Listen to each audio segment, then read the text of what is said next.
más conocido como Alejandro Magno, y otra clase de conocimiento albergaba, como la Atlántida o incluso Mu, como la misma Esfinge, la cual se dice que está hueca por dentro, porque si existe una institución que ha acumulado documentos durante siglos, esa es la Iglesia.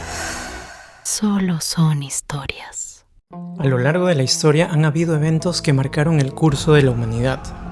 Imperios que colapsan, civilizaciones reducidas a ruinas, catástrofes naturales, pero pocas tragedias marcan tanto como perder conocimiento, porque cuando desaparece una ciudad, aún quedan piedras, cuando cae un imperio, sobreviven relatos, pero cuando se pierde conocimiento, desaparece también la posibilidad de saber qué fue lo que perdimos, y quizás ningún símbolo representa mejor esa tragedia que la Biblioteca de Alejandría. Solo pronunciar su nombre evoca admiración y grandeza, la ambición de reunir el conocimiento del mundo en un solo lugar.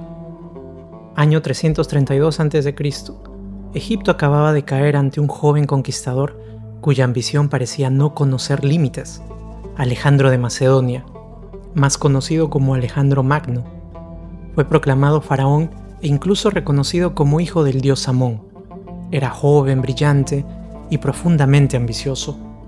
Quería dejar una huella inmortal en la historia, y así, frente al Mediterráneo en Egipto, ordenó fundar una ciudad que llevaría su nombre, Alejandría.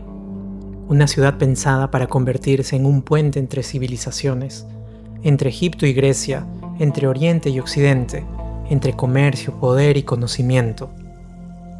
Lastimosamente Alejandro moriría demasiado pronto, sin ver hasta dónde llegaría aquella ambición, y fueron sus sucesores, los Ptolomeos, quienes convertirían esa idea en algo aún más ambicioso: reunir todo el conocimiento humano, filosofía, medicina, matemática, astronomía, teatro, geografía, historia, religión, mapas antiguos, observaciones del cielo, sabiduría acumulada durante generaciones enteras. Y así nacería el Museión de Alejandría, o el Santuario de las Musas, que hoy conocemos como la mítica Biblioteca de Alejandría. Un lugar donde los filósofos se reunían para discutir, astrónomos observaban los cielos, médicos estudiaban el cuerpo humano, y escribas copiaban manuscritos llegados desde distintos rincones del mundo conocido. Se dice incluso que cuando un barco llegaba al puerto con textos o pergaminos, estos eran confiscados, copiados, y en muchos casos el original permanecía en Alejandría. Pero aquí es donde la historia empieza a ponerse realmente interesante. Solemos imaginar la Biblioteca de Alejandría como un depósito de ciencia, filosofía y literatura. Pero, ¿qué otra clase de conocimiento albergaba? Porque Egipto ya era considerado incluso antiguo en el mundo antiguo. Era una civilización envuelta en enigmas. Por ejemplo, no se sabe con exactitud cómo ni para qué fueron construidas las pirámides. También se dice que eran guardianes de tradiciones herméticas. ¿O es que sí sabía y todo ese conocimiento fue archivado en esa gran biblioteca? Pensemos incluso en más. ¿Habían mapas describiendo tierras hoy perdidas? ¿Se hablaba de continentes que el tiempo convirtió en mito como la Atlántida o incluso Mu? ¿Tendría relatos de civilizaciones desaparecidas mucho antes de nuestra historia oficial? ¿Textos explicando cómo se levantaron monumentos que aún desafían nuestra comprensión, como las pirámides? ¿Tratados describiendo tecnología perdida? Tal vez hablaban de antigravedad en esos tiempos. Conocimientos sobre fenómenos eléctricos que hoy nos recuerdan artefactos encontrados, y uno de ellos sería la pila de Bagdad.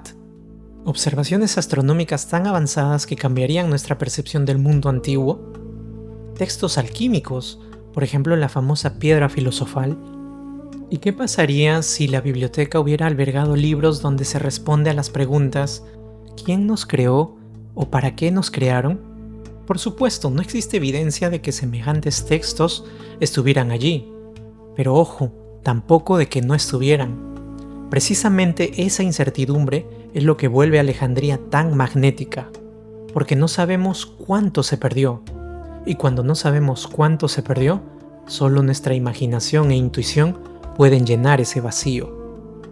Y entonces llegamos al gran crimen. ¿Quién destruyó la biblioteca de Alejandría? La versión más famosa apunta a un nombre gigantesco, Julio César. Año 48 a.C., Roma se encontraba en guerra civil. César llega a Egipto perseguido por sus enemigos. La situación se vuelve tensa y, según algunas fuentes, ordena incendiar barcos en el puerto para evitar que caigan en manos enemigas. El fuego se extiende y aquí comienza el misterio. ¿Alcanzaron las llamas a la biblioteca? Algunas fuentes antiguas sugieren daños, pero otras no son concluyentes. Y muchos historiadores modernos creen que, incluso si hubo destrucción, ese no habría sido el final definitivo, lo cual nos deja con una posibilidad inquietante, que la biblioteca no murió aquella noche, que apenas comenzó a morir. Siglos después aparece otro sospechoso, el cristianismo.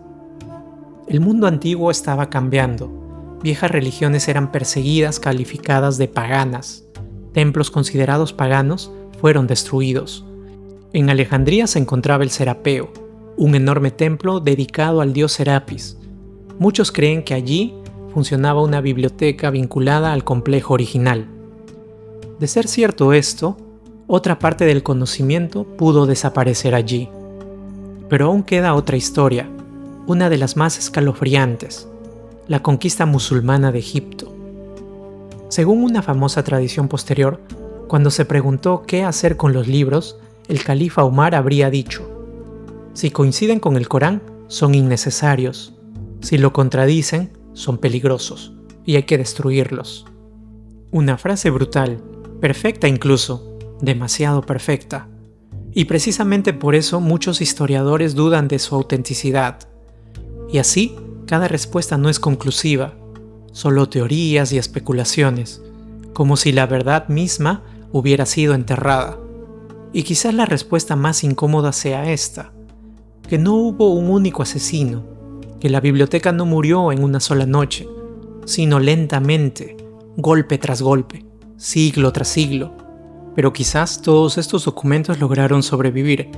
Los guardianes de la biblioteca, anticipando oscuras intenciones, quizás guardaron los textos más importantes en lugares inaccesibles, como la misma Esfinge, la cual se dice que está hueca por dentro, y que arqueólogos accedieron a su interior donde hallaron documentos antiguos. También otra posibilidad es que muchos documentos hayan ido pasando de mano en mano a lo largo de los siglos. Incluso hay quienes indican que podrían haber sido llevados a Roma y guardados fuera del alcance de las personas, porque su conocimiento alteraría y pondría en tela de juicio lo que el creciente poder de la época quería construir: la Iglesia. Porque si existe una institución que ha acumulado documentos durante siglos, esa es la Iglesia. Porque si parte del conocimiento del mundo antiguo escapó al fuego, quizás sigue esperando, dormido, silencioso, tratando de regresar a su verdadero dueño, la humanidad, dentro de lo que hoy conocemos como los archivos secretos vaticanos. Recuerda que estas solo son historias.